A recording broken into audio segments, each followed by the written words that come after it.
Hi guys, it's me, Risa. How you doing? Wow, it is just beautiful here in Toronto, Ontario. For those of you who don't know where I live, well, actually, I live in Thornhill, but this is where I work. So anyways, I am so excited, as you can tell. First of all, I feel better today. I have so much more energy. And I'm sorry for the bouncing because I'm outside of my school and it is sunny out, finally. So it's a little bright actually. I wonder if I go this way. If I go this way, it's not as sunny. So I'm taking a walk. I had a delicious salad for lunch and I ate with my students. Well, after they ate, then I was able to sort of have my lunch. Usually I take some time afterwards, after they eat. I go into a nice room where I've shown you pictures where I hang out, not in the staff room, not with a bunch of people chatting and in my ear. I love the staff, don't get me wrong, but I work with special needs children who I adore. And I got to tell you something today, very exciting. And you need your me time, you need your alone time. And I take that every morning. Of course, there's a truck. I don't know, hopefully you can hear me. So every morning I come in extra early. I don't start till 8:15, 8:30ish. But I'm here usually at 7:45, 10 to 7. And I walk. Or when it's been really cold out, I do usually some kind of YouTube video. I love the Leslie Sanson. There's different ball exercises because as I posted many times, I have my exercise ball here. I have one at home, I have one at work. And, oh, my hair is getting caught. Anyways, yeah, so I have my exercise ball. And then at lunchtime, I need that time after being with these kids. Some days are harder than others. This week has been a tough week. I think a bunch of them have been not feeling well. And so we have a lot of children. All our children are nonverbal. They're all on the spectrum, which means they all have autism. And but they're the funniest, most loving, adorable children you've ever met. And every day I get to see and witness new progression. So I have a student last year, well, from this year too. He's now in senior kindergarten. So we teach junior and senior kindergarten. So the kids range from age 4 and 5. And I want to share this because just like you guys, we set goals for them, you know, so when we see that they've achieved them, we're very excited because the smallest gains are so important. I'm not talking to myself. So anyways, that was our mailman in the area. He sees me looking at my phone and talking. So anyways, he was scared of his own shadow. He couldn't go upstairs. He couldn't go downstairs. He was scared of everything. He wouldn't go down a slide. He would cry all the time. And we have seen such gains, but today he's been afraid of putting his hands in water. Now, kids that have special needs, and even kids without special needs, have a lot of sensory issues. Some love water play, Play-Doh, sand, shaving cream, food items that they like to put their hands in, and others don't. He's not really one for sensory stuff like that. Other kids love it and can spend hours doing that. Okay, I've got to switch hands. My hand is killing me. All right. See, you're going on a walk with me, guys. So today, after many months of trying to get him to wash his hands, and put his hands in the water without screaming. He did it, and I filmed him. So the teacher that I work with was freaking out. We were so excited. These little things that we take for granted every day is milestones for my students. So anyways, that was very, very exciting for me today to see and witness. And yes, I just wanted to share that with you guys because, it's hard for us to set goals and to achieve them. But for these kids, the smallest little thing is unbelievable. And talking about goals, I want to know how you guys are doing and how your resolutions are.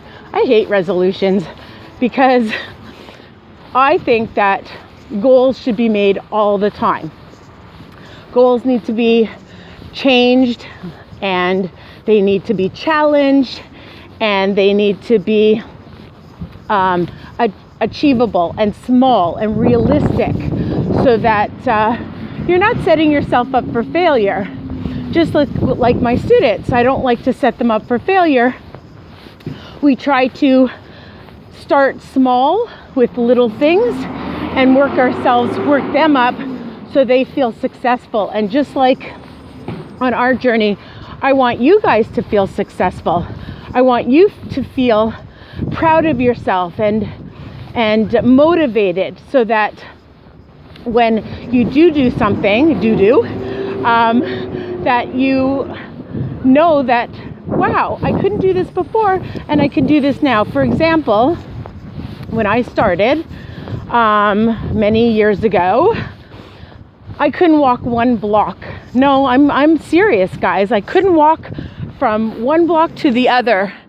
And just looking where I am, making sure I don't go too far because I have to go back to work.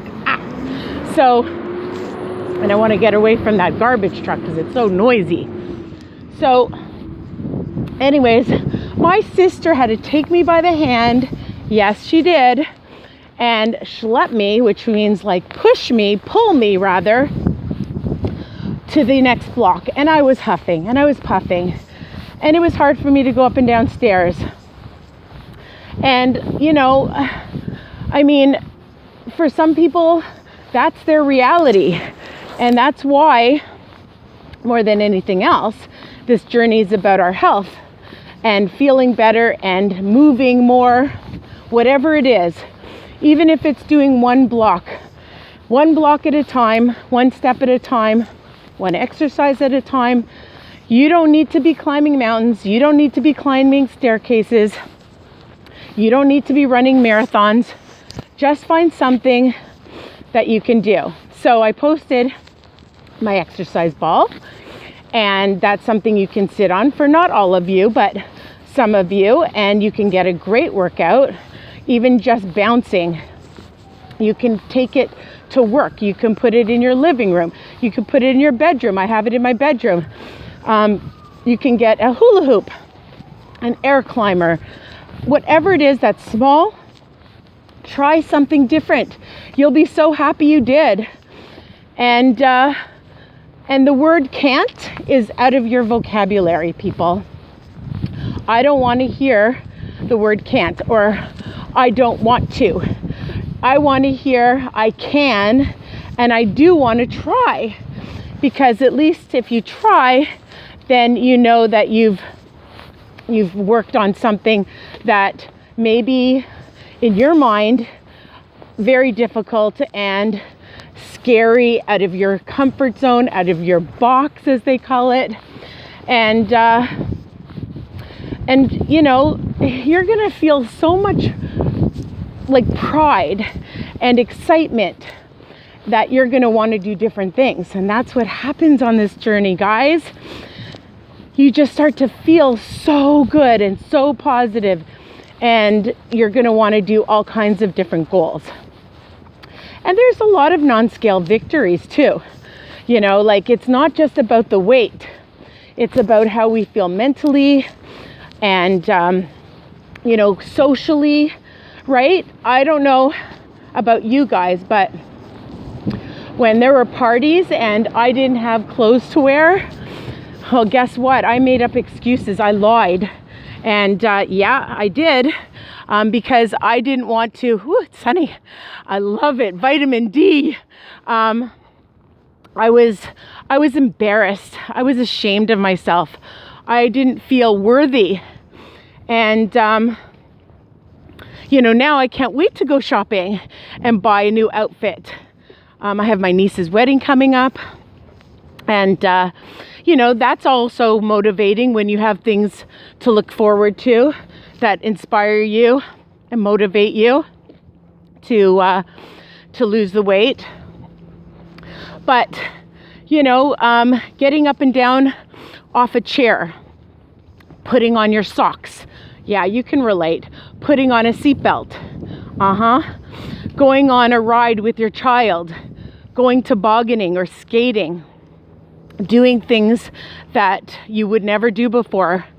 Going on long walks with your children. Just all these different non-scale victories. Cooking, my passion. Or baking, finding different meals to make and recipes for your family so they're healthy, right? Like, just so many things. It's just endless. All the reasons why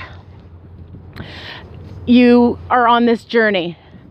And I call it a journey, as you know, all the time, because it doesn't happen overnight. So for you people that are losing a lot of weight at the beginning, hooray, and that's wonderful, but please don't expect it every week. It's not about how fast you lose it, because as we all know, and for myself, when I lost quickly, guess what? You put it on quickly. So better to do it slow and steady, because as the saying goes, slow and steady, what? Yep, wins the race. That's right, exactly. So I know I use the word so a lot, I'm sorry. But that's really what it is. So again, so I got to catch myself with the so. When I watch back some of my videos, it's like, Risa, stop saying that. I don't realize, because I'm not reading from a script. This is just, when I feel like this and I want to try to motivate and inspire you guys. This is just from the top of my head. I don't plan it. I don't think about it. It just comes, and whatever comes out of my mouth is what you guys hear. So I'm walking by this house and all of a sudden I hear, no trespassing, no trespassing. It's too funny. I'm not trespassing, I'm just walking by. Anyways, back to our topic of being on track and our journey. So I know people on Weight Watchers. I mean, you could be on other journeys. You may not be on Weight Watchers. You may be on, what's it called? The Beachbody, or you could be on keto, or you could be on Jenny Craig. I don't know, whatever it is, whatever works for you, okay? I personally love Weight Watchers. I'm a big promoter of Weight Watchers because I feel that it is a lifestyle. And I've mentioned that too. Oh, not so sunny over here. You can see my face. I lost like a turtle. Yes, I did. I did not lose very quickly. And that's okay, because I've kept it off for almost 5 years now. And so if I can do it, so can you. You can do it too.